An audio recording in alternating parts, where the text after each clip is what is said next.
यानंतर बघूयात मोठ्या बातम्या। रत्नागिरी सिंधुदुर्ग लोकसभा निवडणुकीमध्ये उमेदवारीवरून वादाची चिन्ह, भाजपकडून उमेदवारीची चर्चा सुरू असतानाच किरण सामंत समर्थकांची बॅनरबाजी। मुख्यमंत्र्यांच्या वर्षा निवासस्थानाबाहेर किरण सामंतांचे भावी खासदार म्हणून लागले बॅनर।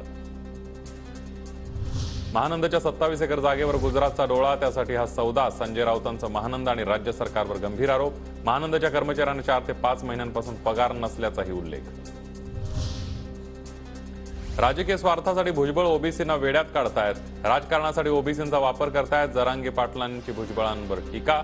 जरांगे पाटलांच्या गोदापट्ट्यातील 23 गावांना भेटी।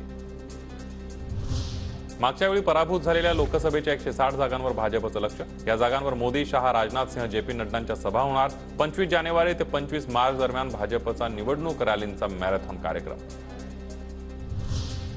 कोरोनाची लागण झाल्यास 5 दिवस होम आयसोलेशनमध्ये राहा। कोविड टास्क फोर्सच्या नागरिकांना सल्ला। ज्येष्ठांनी मास्क लावावेत, सुरक्षित अंतर ठेवण्याच्याही सूचना। नोव्हेंबर 2005 पूर्वीच्या जाहिरातीनुसार नोव्हेंबर 2005 नंतर रुजू झालेल्या शासकीय कर्मचाऱ्यांना पुन्हा पेन्शनचा लाभ मिळणार। राज्य मंत्रिमंडळाच्या बैठकीमध्ये महत्त्वाचा निर्णय, 5000 कर्मचाऱ्यांना लाभ मिळणार। दुधासाठी सरकार 5 रुपयांचं अनुदान देणार। 32 रुपयांचा दर ठरल्यास दूध संघांना, शेतकऱ्यांना 27 रुपये प्रति लिटर दर द्यावा लागणार। दूध उत्पादक शेतकऱ्यांना मोठा दिलासा। शरद पवार आणि सुप्रिया सुळेंनी घेतलं साईबाबांचं दर्शन। शिर्डीमध्ये सुरू आहे शरद पवार गटाचं 2 दिवसीय मंथन शिबिर। दिवसाची सुरुवात साई दर्शनानं।